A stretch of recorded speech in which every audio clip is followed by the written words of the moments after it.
Om Swastiastu, pemirsa Bali TV dimanapun Anda berada, kembali saya Nyoman Winata menjumpai Anda dalam Bali Post Talk. Ya. Saya sebagai redaktur pelaksana harian Bali Post ingin mengupas kembali tentang kasus-kasus LPD yang selama ini sepertinya semakin banyak yang terseret kasus hukum dan diadili di pengadilan ya, karena memang dengan tindak pidana korupsi yang nilainya sangat fantastis, ada yang disebutkan 170 miliar, ada yang 131 miliar. Tentu ini menarik untuk kita kupas.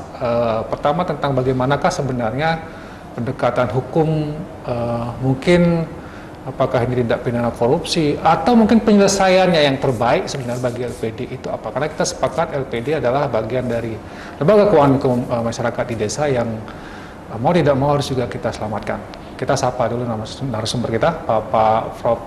Ramanto. Beliau adalah pengamat ekonomi dan juga cukup sering intens melakukan audit-audit di beberapa LPD yang ada di Bali.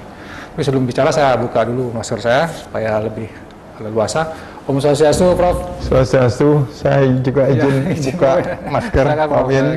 Dan gimana kabarnya, Prof? Sehat ya, Prof? Kalau kita bicara dan saya cukup sering membaca juga opini-opini Prof. Ramanto ini di media ya tentang LPD ini, Prof.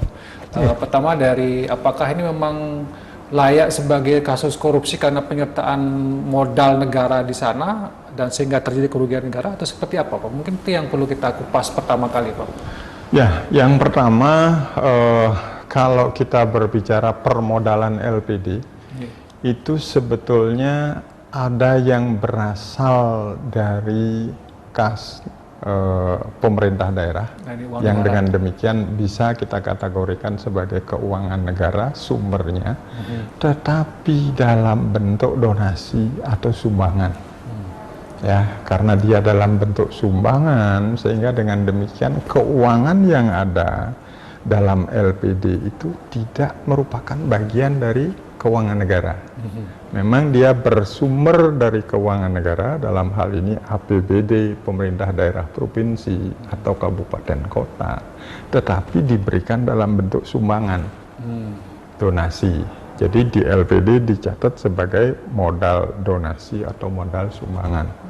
Yang dengan demikian seluruh keuangan LPD adalah merupakan keuangan LPD, bukan keuangan negara. Yang donasi itu pun jumlahnya tidak banyak, Prof. Per tahun berapa? Awalnya terutama dari tahun 84 sampai 88 itu maksimum 2 juta. Ada 1,5 juta, ada 2 juta. Setelah 88 ada dalam bentuk hadiah karena ada lomba desa. Kemudian ada hadiah lomba desa itu dalam bentuk uang, sekali lagi hadiah gitu ya. Yang disarankan oleh pemerintah karena desanya dapat juara gitu, disarankan untuk bentuk LPD. Itu antara 2,5 sampai 5 juta. Setelah tahun 88. Jadi sebetulnya dia maksimum 5 juta. Kalau kita lihat aset LPD saat ini, karena ada perda yang mewajibkan mereka mengumpulkan terus modal atau menguatkan modal intinya, karena berdasarkan perda 60% harus laba yang dipergunakan sebagai modal kembali.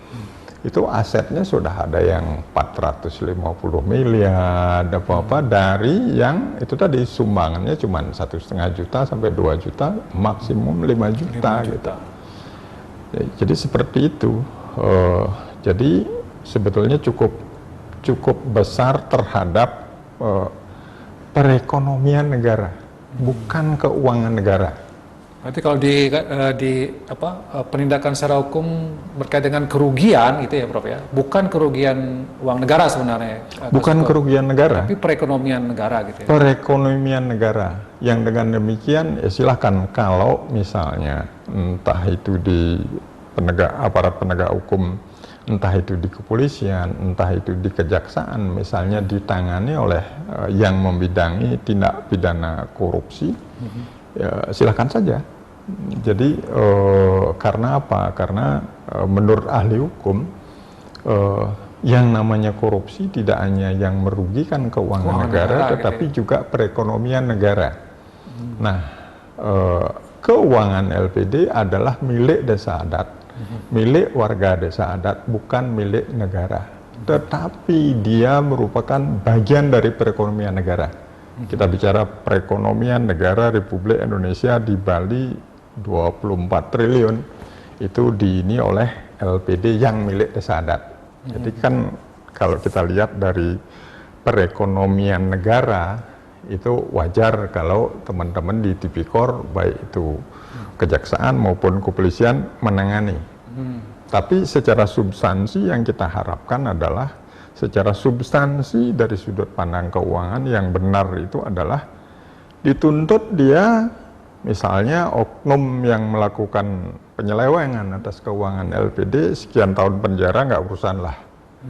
Sah-sah saja gitu ya, yang mereka tuntutannya sekian tahun penjara. Tapi yang kita harapkan tuntutannya adalah mengembalikan sekian keuangan yang diselewengkan ini ke kas LPD gitu. Atau ke kas desa adat gitu. Kenapa begitu? Karena memang uang yang disalahgunakan oleh oknum pengurus gitu ya, oleh oknum ini adalah berasal dari modal sendiri LPD dan berasal dari dana masyarakat. Untuk dimaklumi bahwa di antara sekian keuangan yang dikelola, misalnya sebuah LPD, asetnya 100 miliar. Gitu.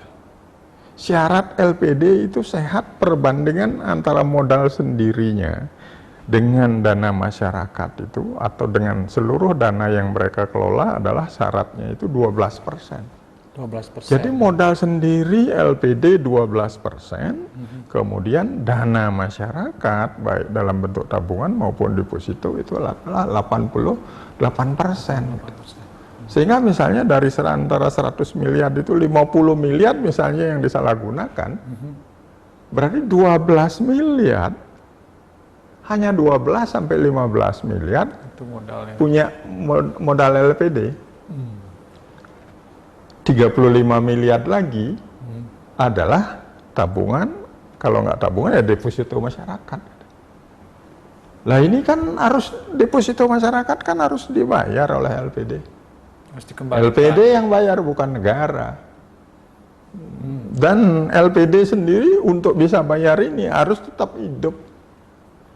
Di samping tujuan lain membantu desa adat dan seterusnya. Untuk bisa membayar kewajibannya ya kan dia harus hidup. Dia harus sehat.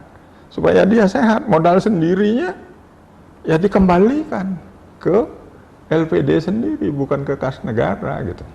Artinya Prof menyarankan agar kalau misalnya sekarang sudah dituntut dengan kasus korupsi katakanlah, oknum-oknum ini Prof ya, dituntut dan oke, mereka dipenjara, mau dipenjara berapa tahun pun, 10 tahun, salah. Paling tapi tidak bidang saya gitu. Yang Prof minta itu adalah, atau harapkan atau sarankan adalah supaya kerugian uang yang dimiliki oleh nasabah atau kramo itu dikembalikan ya lagi Prof, kepada LPD gitu. Bukan ke kas negara gitu ya. Bukan ke kas negara, salah alamat kalau itu ke kas negara. Karena kalau korupsi kan karena dia ke kas negara. bukan merupakan keuangan negara. Bukan merupakan keuangan negara, sudah didonasikan oleh negara pada saat itu pun cuma 2 juta, rata-rata ada yang 1,5 juta, memang ada yang 5 juta. Dari beberapa kasus mungkin yang sudah sampai ke pengadilan yang Prof amati ya, Prof amati, apakah memang sudah dilakukan seperti itu oleh aparat hukum atau hanya menuntut mereka supaya jera, kemudian tuntutan hukuman penjara saja, kemudian pengembalian uangnya nasabah atau kramo adat yang menaruh uang di LPD nggak dilakukan oleh aparat? Ada yang sebetulnya kebanyakan gitu ya, yang dituntut dan mau mengembalikan tetapi kembali ke kas negara. Yang sudah yang saya tahu ada 3-4 yang seperti itu. Itu yang dalam istilah hukum dipergunakan jurisprudensi oleh pengadilan untuk memutuskan, oleh hakim untuk memutuskan kembali ke kas negara gitu. Itu menyebabkan ada 3-4 misalnya yang sudah diputuskan seperti itu. Jadi yang pertama ini digunakan sebagai dasar atau jurisprudensi. Tetapi ada juga satu LPD, cuman LPD-nya memang nggak besar sebesar ini, yang memang sudah dihukum, di samping dihukum penjara, mengembalikan ke kas LPD gitu. Dan itu dilaksanakan. Cuman LPD-nya kecil dan jarang ini digunakan sebagai jurisprudensi gitu. Sehingga dengan demikian kita berharap sekali lagi hukum memang harus ditegakkan kepada siapapun karena kita negara hukum, tetapi LPD harus saja perekonomian negara memang harus tetap baik dan efek jera memang harus diberikan kepada mereka yang melakukan kecurangan atau menggelapkan keuangan LPD. Caranya gimana? Ya kembalikan kepada kas LPD itu sendiri. Kembali seperti yang saya katakan tadi, supaya deposito masyarakat, tabungan masyarakat bisa dikembalikan, karena itu memang hak mereka. LPD tetap punya modal untuk melanjutkan usahanya, di mana usaha LPD adalah mulia, tidak semata-mata profit oriented, tetapi juga sosial, membantu desa adat dalam melaksanakan fungsi kulturalnya gitu. Ada sosial, ada nilai-nilai tradisi adat yang dijaga oleh LPD ya Prof ya. Ini Prof, kalau melihat ada beberapa yang sudah ya kata nilainya fantastis, yang 130 miliar, ada yang 170 miliar. Kalau Prof melihat ini proses hukumnya sedang berjalan, apakah setelah oknumnya ini di proses hukum, di penjara, LPD-nya masih akan ada nggak Prof, atau malah justru akan hilang gitu, artinya bangkrut total, ya mati gitu ya Prof? Apakah kasus hukum itu akan membuat seperti itu LPD itu? Dengan asumsi bisa dikembalikan kepada dikembalikan kepada itu kerugian itu kepada kas LPD, paling tidak kita berharap LPD-nya menjadi ajak hidup kembali, hidup kembali. Kemudian masyarakat kepercayaannya tumbuh kembali walaupun tertunda pembayarannya, tetapi setelah mendapat keputusan pengadilan yang mengembalikan ke kas LPD, uang mereka betul-betul dikembalikan. Paling tidak akhirnya kemudian mereka percaya bahwa uangnya itu tidak hilang total. Tapi dia tidak akan bisa menjamin tingkat pertumbuhan atau kepercayaan masyarakat seperti sedia kala atau sebelumnya. Sebelum terjadi keputusan seperti ini. Kenapa? Karena dulunya mereka merasa ikut memiliki, berani taruh uang di situ, karena dia berdesa adat, pada umumnya kan masyarakat setempat nih. Lalu kemudian daripada gitu, nanti kembalinya nggak jelas, atau kemungkinan misalnya pengurusnya seperti itu lagi, dan lain sebagainya, ya mending enggak deh gitu misalnya. Artinya dia akan tetap hidup, tetapi tidak akan bisa seperti dulu lagi kepercayaan masyarakat. Mereka harus meyakinkan kembali masyarakat, ya ini perlu waktu gitu. Seperti itu. Jadi cukup ini juga ya, cukup dilematis juga ya Prof ya, kalau misalnya kita lihat bagaimana. Ada juga katanya yang mungkin dalam kasus-kasus korupsi, biasa kalau disidangkan kasus korupsi, si oknumnya lebih memilih ya sudah saya dihukum sajalah, kemudian jalani penjara sekian tahun, tapi tidak kewajibannya untuk mengembalikan itu tidak menjadi syarat mutlak dalam, sehingga mereka milihnya ya sudah subsidiar diganti dengan hukum kurungan, ya, mumpung di sini misalnya mereka 4 tahun, nanti, kalau nggak mau bayar ganti rugi ditambah lagi 6 bulan atau lagi setahun, mereka pilih di situ. Terlanjur ada yang seperti itu, kira-kira kan ada juga ya. Ada yang seperti itu. Ini yang kita sayangkan. Artinya apa? Ini yang kemudian kan mengharuskan kita kalau seperti itu, sebetulnya semua rugi. Yang bersangkutan sendiri dengan menambah hukuman, dia kan udah kehilangan masa depannya. Masyarakat yang nabung kehilangan kekayaannya. Kemudian lembaga desa adat dalam hal ini kehilangan penunjang yang sebetulnya kan diharapkan ini memberikan tunjangan rutin kepada desa adat untuk keuangan desa adat. Jadi supaya hal itu tidak terjadi, ini yang saya pikir secara preventif gitu mesti dijaga. Dan kembali kalau kita bilang tadi, Pak Win tadi mengatakan bahwa ada yang di atas 100 miliar, ini tidak dalam setahun, ini tidak dalam 3 tahun, bertahun-tahun. Ini lebih dari 5 tahun, bisa dari 10 tahun sudah seperti itu.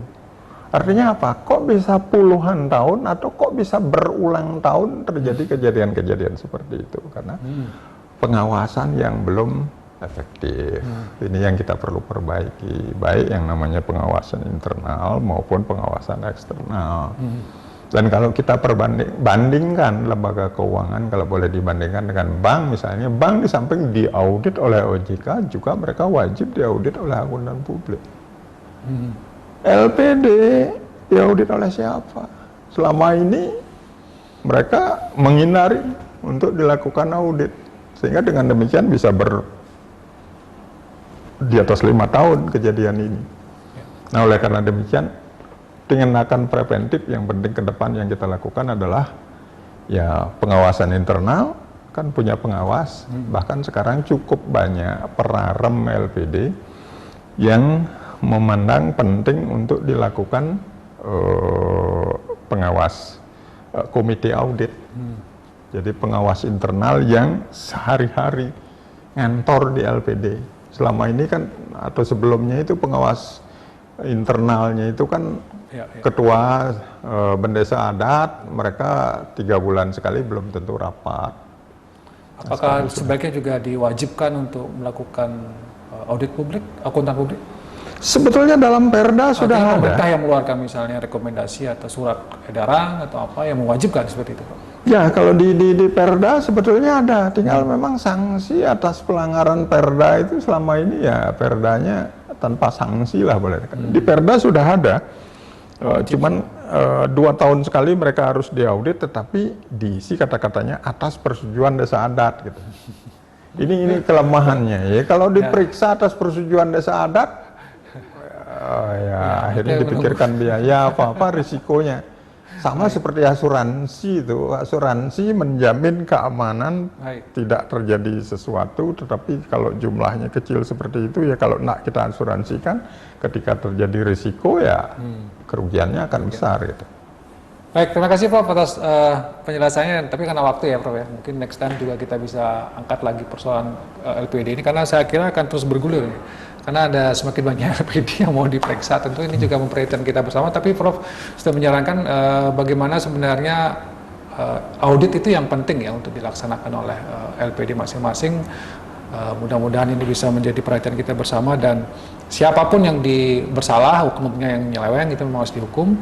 Tapi ada kewajiban di sana juga, pengadilan kita harapkan juga memutuskan tidak hanya hukuman penjara, tapi juga kewajiban membayar kembali gitu ya, bukan ke keuangan negara dikembalikan, tetapi ke kas LPD untuk bisa mengembalikan dana-dana yang selama ini diambil untuk diselewengkan oleh para oknum ini. Ini yang kita harapkan bisa dilakukan oleh pengadilan juga. Demikian Bali Pos Talk kali ini, saya ucapkan terima kasih atas perhatiannya. Saya tutup dengan ngomong Santi Om, Santi. Sampai jumpa, terima kasih.